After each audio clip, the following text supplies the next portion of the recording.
Hi friends, ఈరోజు ముక్కోటి ఏకాదశి సందర్భంగా Dichpalli Narasimhaswamy temple దగ్గరికి వచ్చాము మేము.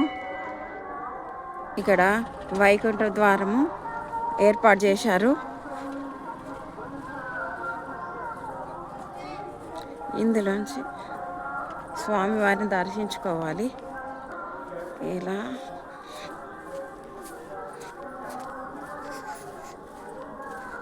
ధ్వజస్తంభం పైకి ధ్వజస్తంభానికి ఇత్తడి తొడుగు కోసం ఏర్పాట్లు జరిగినాయి. పైకి వస్తే ఇది టెంపుల్. ఇక్కడ మన గణనాథుడు కొలువై ఉన్నాడు. ఇక్కడ లక్ష్మీ సమేత నరసింహస్వామి కొలువై ఉన్నారు. ఆంజనేయ స్వామి కొలువై ఉన్నారు. అటువైపులా ఇటువైపులా గణనాథుడు, ఆంజనేయ స్వామి. స్వామివారికి ఎదురుగా గరుత్మంతుడు ఉన్నారు. ఇక్కడ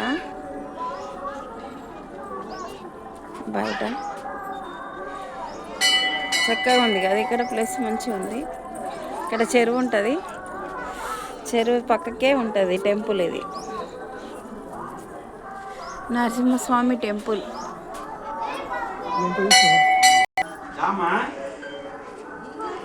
భక్తులు స్వామివారి సేవకు వచ్చారు.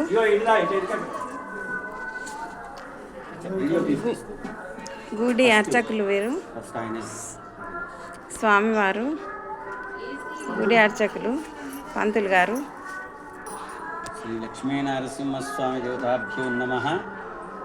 ఈరోజు వైకుంఠ ఏకాదశి సందర్భంగా శ్రీ లక్ష్మీ నరసింహస్వామి వారి ఆలయంలో పూజా కార్యక్రమాలు, అభిషేకాలు ముందుగా జరిగాయి.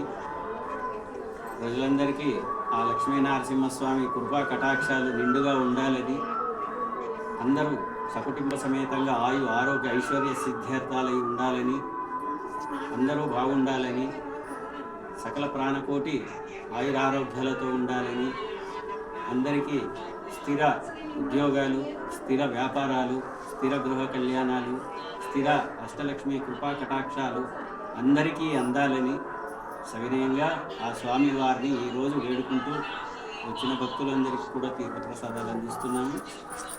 ఈ లక్ష్మీ నరసింహస్వామి వారి చరిత్రలో దీక్షానగర లక్ష్మీ నరసింహస్వామి గత 900 సంవత్సరాల అప్పటి నుంచి ఇక్కడ దీక్షానగరంలో ఈ ఆలయం ఉంది. చాలా పురాతన ఆలయము.